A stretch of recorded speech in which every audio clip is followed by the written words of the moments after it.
nous voulons que tu manifestes ton règne ce soir au milieu de nous. Nous avons besoin de ta présence. Nous voulons que tu établisses ton règne au milieu de nous. Que tu étendes ton règne dans nos vies et dans tous les compartiments de nos vies. Seigneur, ce soir, permets que ta présence puisse nous satisfaire pleinement dans le nom de Jésus-Christ de Nazareth. Que tout ce qui ne glorifie pas ton nom soit banni de milieu de nous ce soir. Que tout esprit qui ne confesse pas ton nom ramasse ses effets et disparaisse du milieu de nous au nom de Jésus-Christ de Nazareth. Saint-Esprit, nous avons besoin de toi. Que les chaînes soient brisées. Que les liens soient rompus au nom de Jésus-Christ de Nazareth. Saint-Esprit, touche de façon particulière la vie de chacun de nous.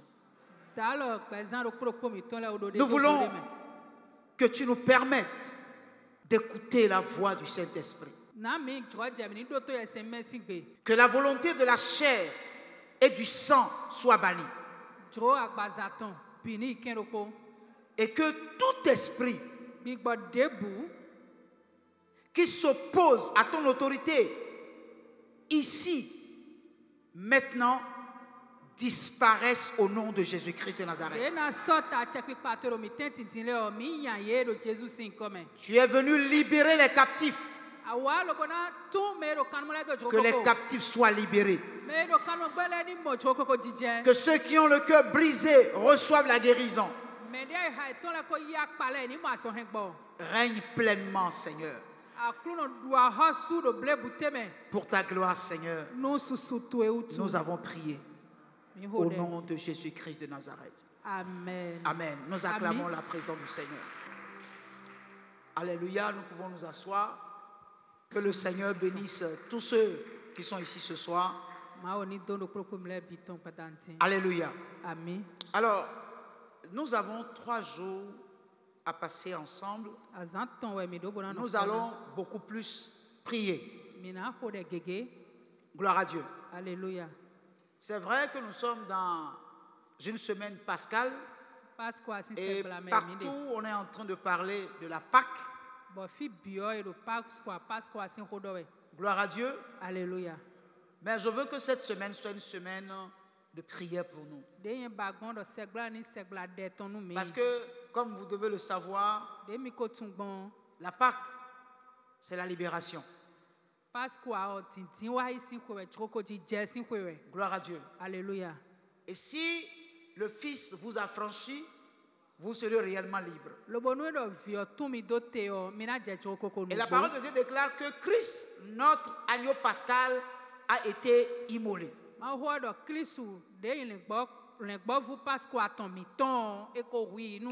Pour nous, aujourd'hui, la Pâque, ce n'est pas un certain jour de l'année, mais c'est tous les jours de l'année. Donc nous n'attendons pas un jour de l'année pour fêter la Pâque. Tous ceux qui ont donné leur vie à Jésus sont permanemment dans la Pâque. Parce que c'est Christ qui est venu nous libérer, nous affranchir du péché. Donc il n'y a pas un certain jour de l'année où nous serons affranchis du péché. Nous sommes affranchis du péché depuis plus de 2000 ans. Et depuis plus de 2000 ans, nous sommes en train de fêter la Pâque chaque jour. Mais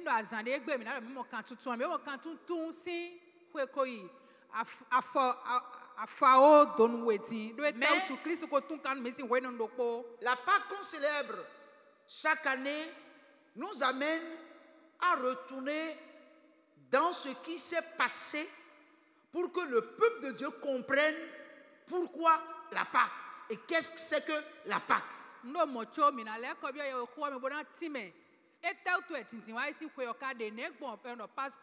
pas parler de la Pâque sans parler d'Israël, de son esclavage en Égypte. On ne peut pas parler de la Pâque sans parler de Moïse. Mais on ne peut pas parler de Pâques sans parler de Christ. Parce que tout ce qui s'est passé dans l'Ancien Testament n'est que l'ombre des choses à venir dont les réalités se retrouvent en Christ.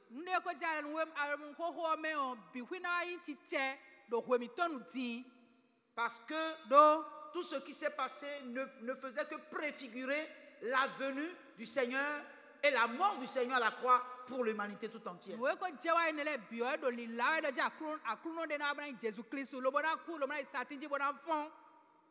Et donc, pour tous ceux qui sont ici, qui ont donné leur vie à Jésus, la Pâque, lundi, mardi, mercredi, jeudi, vendredi, samedi, dimanche, de chaque année, la Pâque est célébrée. Parce que si tu crois que Christ est ton agneau pascal et qu'il est venu te libérer, il est venu te libérer du péché, tu dois savoir que toutes les fois que tu te préserves du péché, tu es en train d'affecter la Pâque.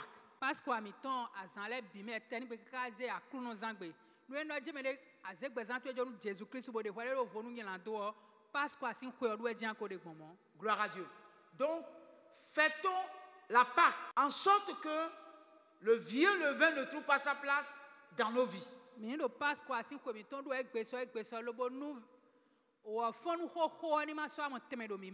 Gloire à Dieu. Alléluia. Mais ce soir, nous sommes toujours dans l'onction pascale. Et ce sur quoi nous voulons parler a pour thème pour que le règne de Dieu vienne. C'est-à-dire, pour que le règne de Dieu vienne, qu'est-ce que je dois faire? Qu'est-ce que nous devons faire pour que le règne de Dieu vienne?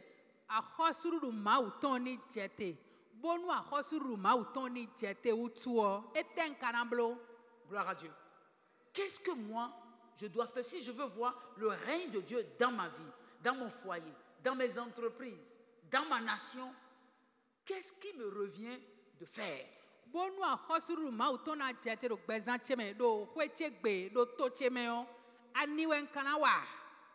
Vous savez, la Bible dit que les cieux sont à Dieu,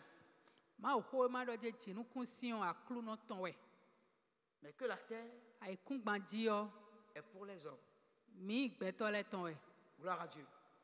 Dieu n'a aucun problème si nous décidons que tout Cotonou soit une forêt. Ça ne gêne pas Dieu.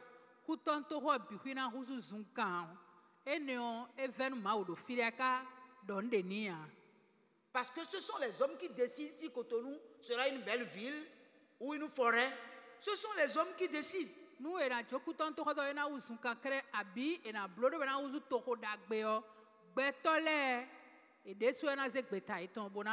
Parce que lui, les cieux sont à lui. Mais il nous a donné la terre. Et il nous demande de gérer. Mais nous devons gérer tout en cherchant sa volonté. Parce que ce ne sont pas les hommes qui ont créé la terre, c'est lui qui a créé la terre. Et il l'a donné aux hommes. Il continue d'être le propriétaire de la terre. Hein. Mais il nous l'a laissé pour que nous la gérons.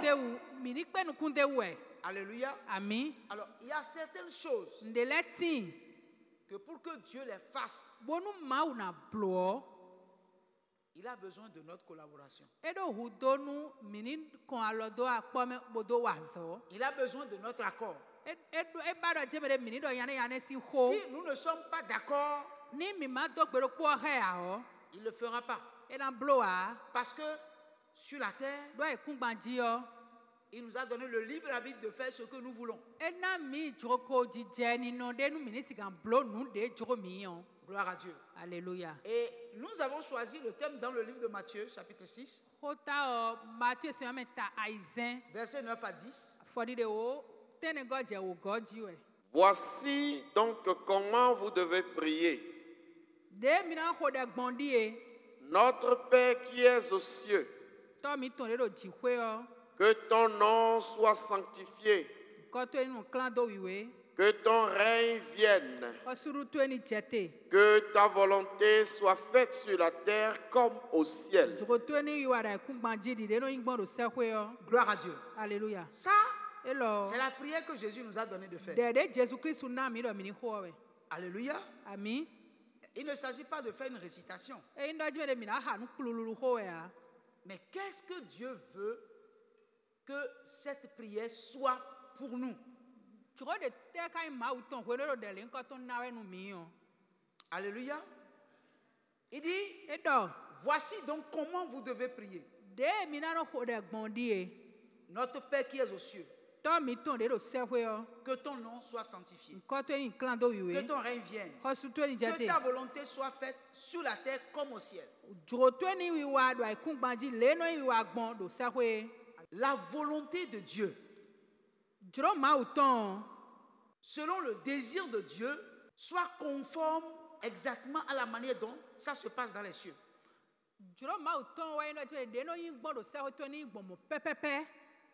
Comment ça se passe dans les cieux? Pour que Jésus demande que nous puissions prier et demander que cette volonté qui se passe dans les cieux se passe exactement sur la terre.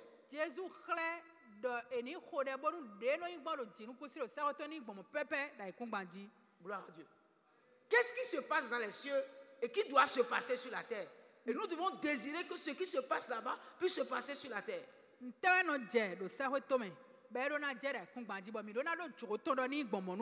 Gloire à Dieu. Je veux éviter de rentrer dans une profondeur pour que cette rencontre qui doit être une rencontre de prière devienne une rencontre d'enseignement. Je veux juste dire que le désir de Dieu est que sur la terre, sa volonté soit. Que sa volonté soit. Mais malgré qu'il veut que sa volonté soit sur la terre, il ne peut l'accomplir que lorsque ceux qui sont sur la terre le veuillent. Donc ceux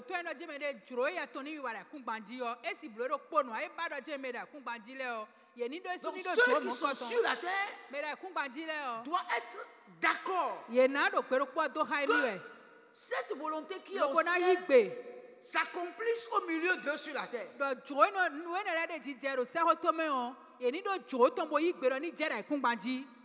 Mais vous allez comprendre que ceci il a mis dans la prière. Ça veut dire que il faut demander que cette volonté qu'il veut bien faire sur la terre, que nous puissions la demander pour que ça vienne. Alléluia. Amen. Alors, bien aimé, le seul moyen que nous disposons en tant que des enfants de Dieu pour amener Dieu à faire sa volonté dans notre vie ou dans le milieu où nous vivons, c'est de demander.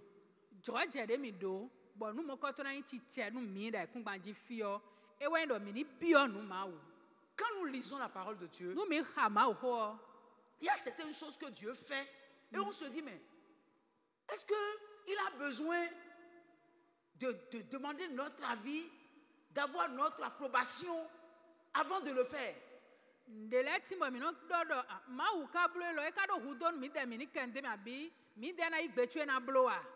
Dans Genèse 18, versets 17 à 18, Dieu a fait quelque chose.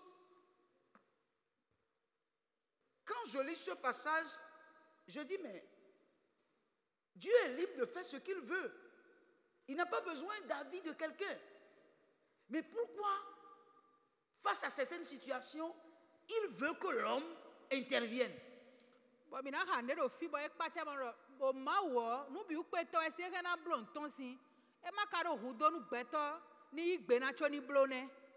Alors l'Éternel dit, cacherai-je à Abraham ce que je vais faire? Abraham deviendra certainement une nation grande et puissante, et en lui seront bénies toutes les nations de la terre. Verset 20 à 23. Et l'Éternel dit, le cri contre Sodome et Gomorrhe s'est accru et leur péché est énorme.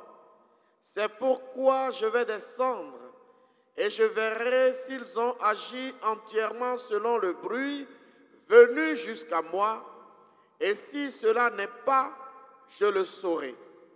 Les hommes s'éloignèrent et allèrent vers Sodome, mais Abraham se tint encore en présence de l'Éternel.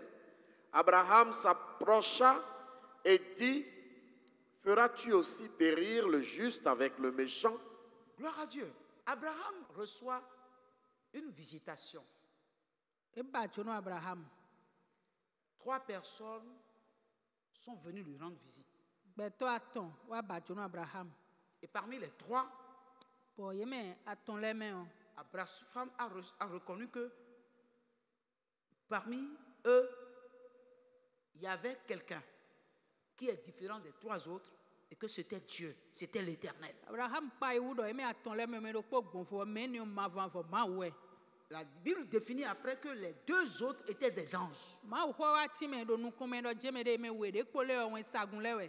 Mais lorsque Abraham a rencontré ces personnes-là, arrivé à un moment donné, ils ont décidé de quitter Abraham, de quitter chez lui pour aller à un autre endroit, c'est-à-dire Abraham était en train d'accompagner les 3 hommes.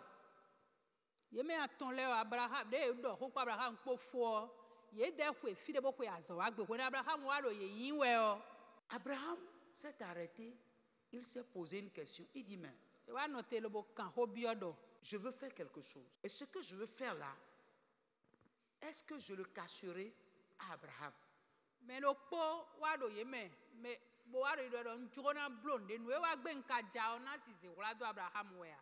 La Bible a dit, cette personne-là, c'était l'Éternel. Il dit, Abraham deviendra certainement une grande nation. Une multitude de nations. Je ne pourrais pas lui cacher ce que je veux aller faire. Parce qu'il était venu pour aller détruire Sodome et Gomorrhe. Mais là-bas se trouvait le neveu d'Abraham.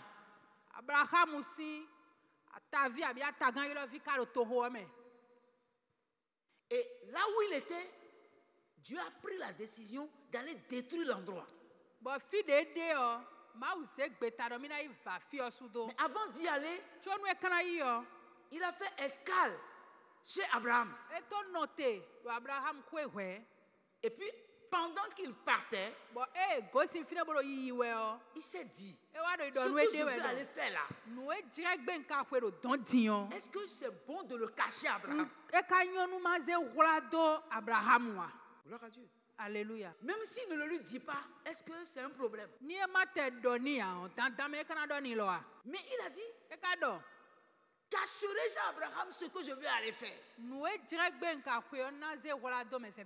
Comme s'il a besoin de l'avis d'Abraham pour prendre la décision finale.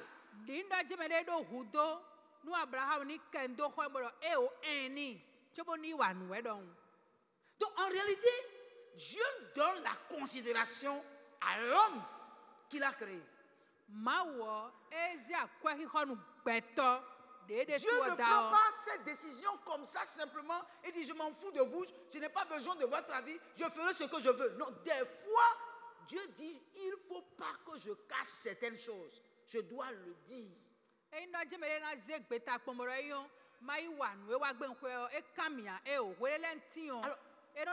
si quelqu'un décide de se mettre à part pour Dieu, il y a des choses que quand Dieu veut les faire, il ne va pas le faire en cachette. En voulant le faire, il peut s'approcher d'une telle personne pour lui dire je veux faire telle chose. C'est pourquoi, bien aimé, beaucoup d'entre nous font des rêves. En fait, les rêves, ce sont des choses que Dieu nous communique des choses qui veulent arriver, des choses qui peuvent venir sur un frère ou sur une soeur, que Dieu nous prévient et des fois, il demande que nous intercédons pour le frère ou la soeur ou que nous allions le voir pour lui dire Dieu m'a montré quelque chose.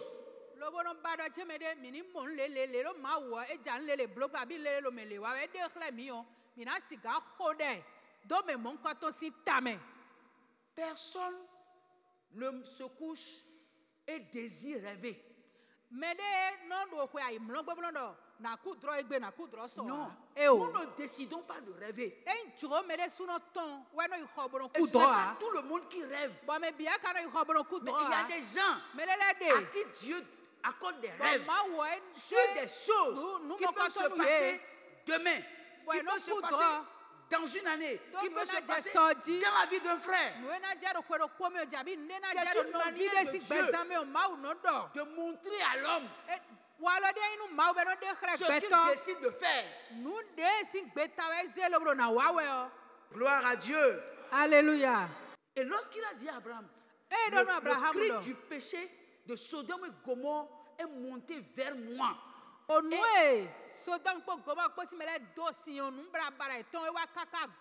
Et donc, je suis descendu pour aller constater.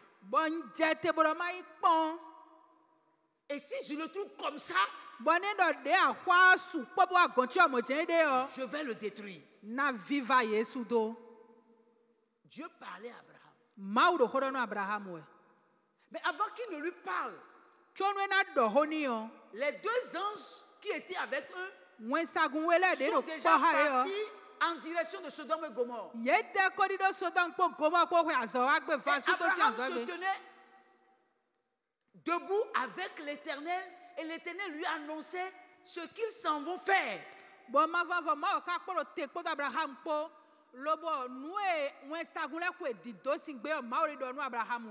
Et Abraham dit à Dieu, lis-moi le verset 23.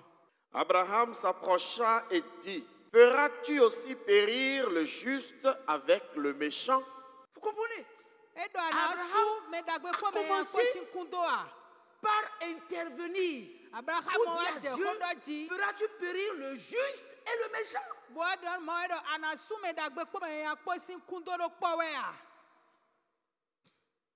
Gloire à Dieu. Ça veut dire quoi? Ça veut dire que même Abraham savait que son neveu, l'autre là, doit être quand même parmi les justes. Et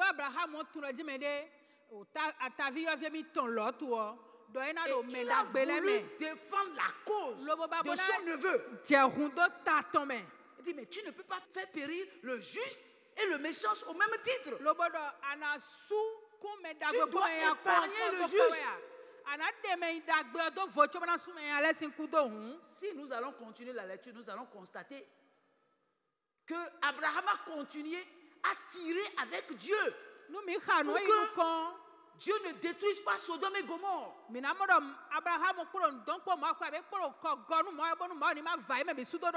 Et c'est justement ce que Dieu voulait. Ce que Dieu voulait, c'est que Abraham soit capable d'avoir une discussion avec lui pour le convaincre, pour que ce qu'il décide de faire, qu'il n'aille pas le faire. Quand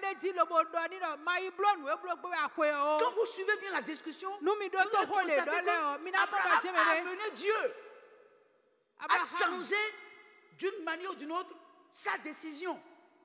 Au lieu de détruire tout Sodome et Gomorrhe, il n'a pas détruit tout Sodome et Gomorrhe, mais il a épargné quelques-uns. Or, au départ, il s'en va tuer tout le monde.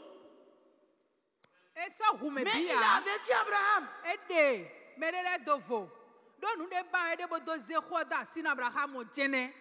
Et Abraham a causé, a tiré avec lui. A dit non, tu ne peux pas faire ça. Tu ne peux pas faire ça. Est-ce que si tu trouves 50 justes, tu peux tuer? Dieu dit non, comme tu as dit, je ne vais pas tuer. Il dit bon, est-ce que si tu trouves 40, tu vas tuer? Dieu dit non, je ne vais pas tuer. Ça veut dire quoi? Ça veut dire que Dieu veut des hommes et des femmes à qui il va parler sur certaines décisions qu'il prend et que ces hommes-là soient capables d'intervenir comme Abraham.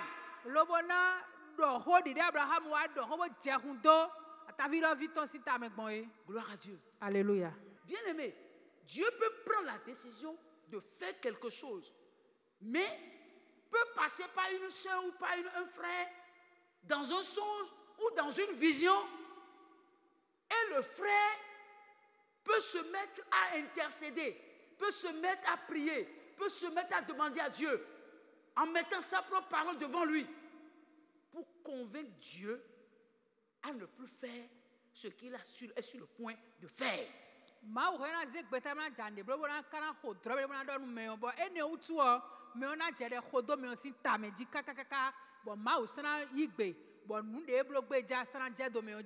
Gloire à Dieu. Alléluia. Il y a un passage que nous allons lire, et puis peut-être je vais m'arrêter là puisque nous avons encore 3 jours devant nous. Gloire à Dieu. Il y a un autre passage dans Ézéchiel 22, verset 30. Et dans Ézéchiel, voilà ce que la parole de Dieu dit. Je cherche parmi eux un homme qui élève un mur, qui se tienne à la brèche devant moi en faveur du pays, afin que je ne le détruise pas, mais je n'en trouve point. Gloire à Dieu. Dieu dit, Ézéchiel 22, verset 30. Je cherche parmi eux un homme. Alléluia. Amen. Est-ce que ce soir, est-ce que Dieu peut trouver un homme parmi nous? Cet homme-là qu'il cherche, est-ce qu'il peut trouver parmi nous ce soir? Pendant ces 3 jours où nous aurons à parler avec Dieu, est-ce que Dieu va trouver un homme? Est-ce que Dieu va trouver une femme? Il dit, je recherche. Je cherche parmi eux un homme qui élève un mur. Un homme qui va élever un mur.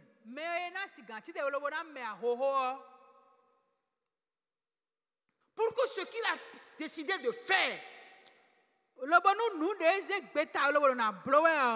le mur érigé, puisse empêcher cette chose d'arriver.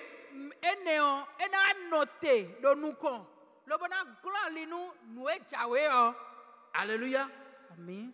Qui se tiennent à la brèche devant moi en faveur du pays.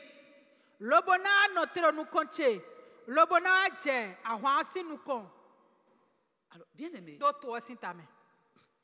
aujourd'hui, là où nous sommes là, Dieu veut un homme ou une femme qui va se mettre debout et prier pour empêcher certaines choses de se passer dans le pays.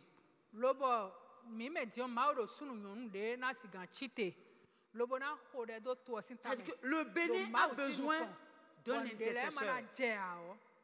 Le Bénin a besoin de quelqu'un qui va se lever dans la prière et dans le jeûne pour le Bénin, pour que le Bénin soit sauvé. Le Bénin a besoin du salut. Et la volonté parfaite de Dieu est que le Bénin soit sauvé. Que le Bénin soit une nation prospère. Que le Bénin soit une nation qui invoque Dieu. Mais cela ne peut être possible que s'il y a un homme qui se dit, moi, je vais payer le prix de sacrifice. Je vais me mettre à genoux. Je vais prier. Je vais jeûner jusqu'à ce que le ciel s'ouvre. La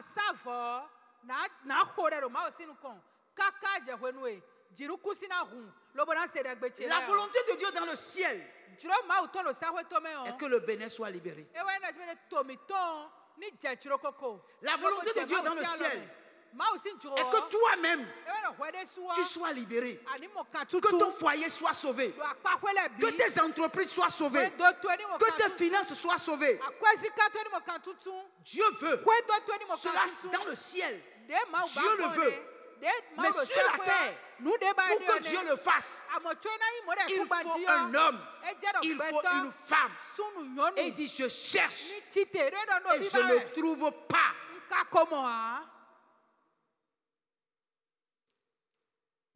Gloire à Dieu.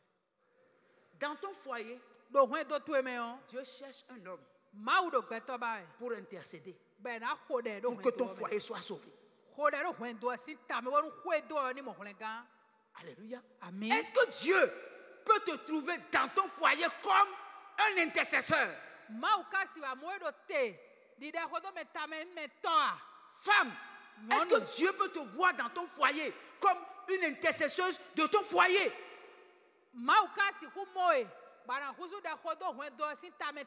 Parents, est-ce que Dieu peut vous voir en tant qu'intercesseur dans votre foyer pour sauver vos enfants?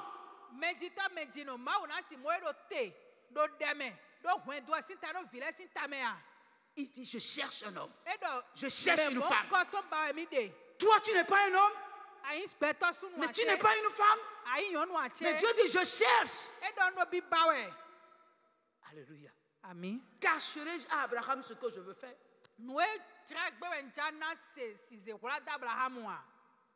Alléluia. Amen. Des fois, nous connaissons la volonté de Dieu pour nous. Mais nous ne prions pas.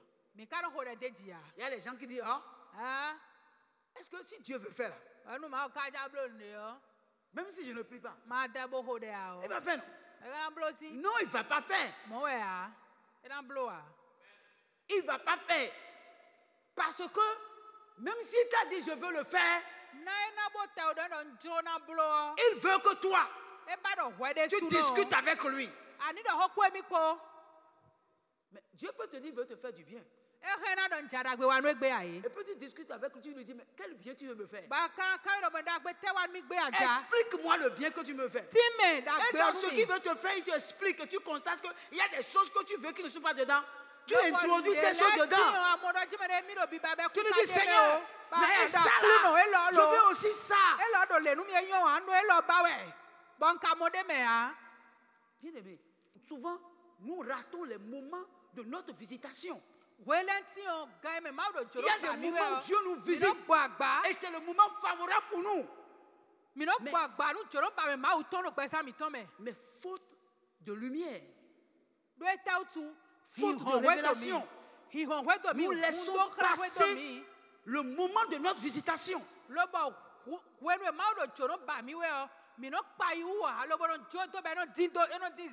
Il y a certaines choses que Dieu ne peut faire dans votre vie sans votre collaboration.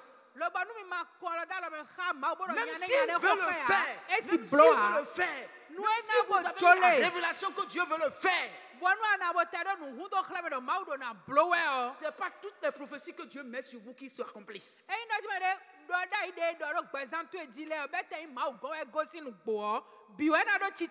la prophétie vient, pour que ça s'accomplisse, toi aussi tu as un travail à faire. Tu dois parler avec Dieu. C'est lui qui a parlé. Tu dois lui parler. Il y a beaucoup de choses que Dieu peut changer. Beaucoup de décisions que Dieu peut changer. Tout simplement parce que nous avons compris qu'il cherche un homme qui veut discuter avec lui. Alléluia. Frère, souvent on dit, non, intercédez pour moi, intercédez pour moi. Frère, si tu n'es pas toi-même ton propre intercesseur, et tu cherches un intercesseur, tu crois qu'un intercesseur peut prier et discuter avec Dieu de ton cas mieux que toi? Qui mieux que toi peut défendre ta cause devant le trône de Dieu? Qui mieux que toi? Si vous me comprenez, faites comme ça, je vais voir. Qui mieux que toi? Qui mieux que toi? Même ta propre femme ne peut pas intercéder comme toi-même tu peux intercéder pour toi-même. Nous avons besoin que des gens prient pour nous. Mais nous avons besoin que nous-mêmes nous prions, que nous discutons avec Dieu. Mais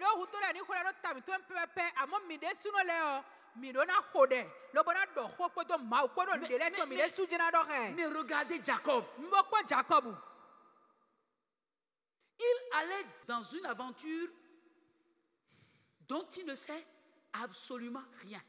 Et il sait qu'il ne peut plus retourner parce que là-bas, quelqu'un l'attend pour le détruire.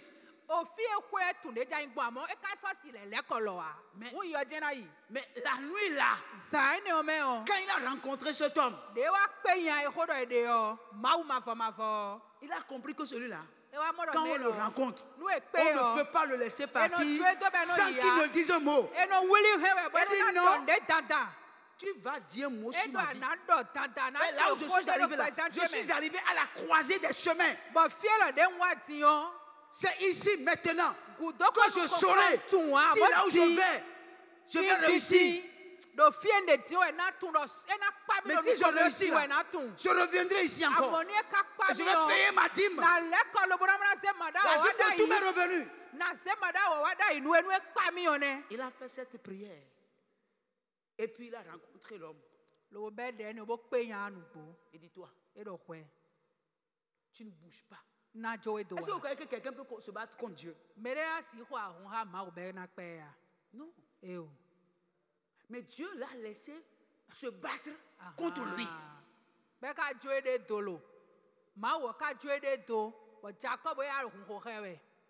c'est pour ça qu'il est venu. Des fois, si tu ne connais pas le jour de ta visitation, Dieu va te rendre visite. Et tu ne vas pas savoir. Et Dieu va partir. Et ta situation ne changera plus jamais. Parce qu'il n'est pas évident que Dieu te visite tous les jours. Il y a des moments propices quand Dieu te visite là. Gloire à Dieu. C'est-à-dire, dès que tu rencontres le roi, le jour où tu le rencontres, c'est le jour le plus propice pour toi de te saisir du roi et de prendre tout ce qui est à toi chez le roi.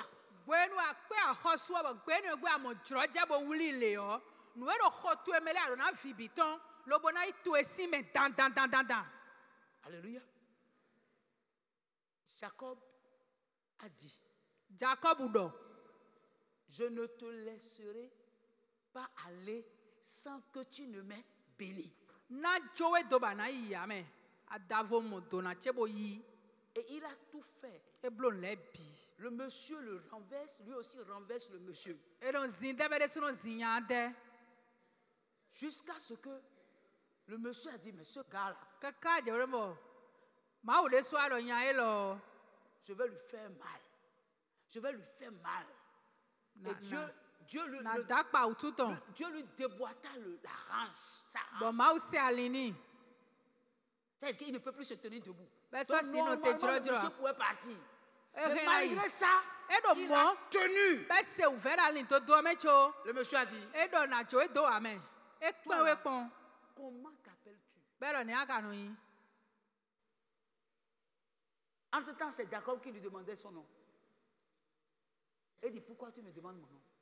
Je ne dirai pas mon nom. Comment toi tu t'appelles? Il dit, je m'appelle Jacob. Il dit, non, je vais te changer ton nom. Parce que le nom Jacob là, c'est un usurpateur. Désormais, tu seras appelé Israël. Et là, il a reçu sa bénédiction. C'est pourquoi quand il est parti, il est revenu béni. Beaucoup d'entre nous, nous nous asseyons sur les prophéties, sur les promesses. La parole de Dieu, l'Éternel a dit, je ne serai pas la queue, je serai la tête. Mais c'est une promesse. Ça demeure une promesse. Mais pour que ça quitte le domaine de promesse, pour devenir une réalité tangible dans ta vie, il faut que tu acceptes de discuter avec lui. Comme Abraham s'est tenu avec lui pour dire, mais non, Mais toi, le juste, comment peux-tu détruire le juste et le méchant ensemble? Mais loin de toi une telle pensée. Quand tu écoutes ce que Abraham a dit, c'est comme si Abraham est en train d'enseigner Dieu.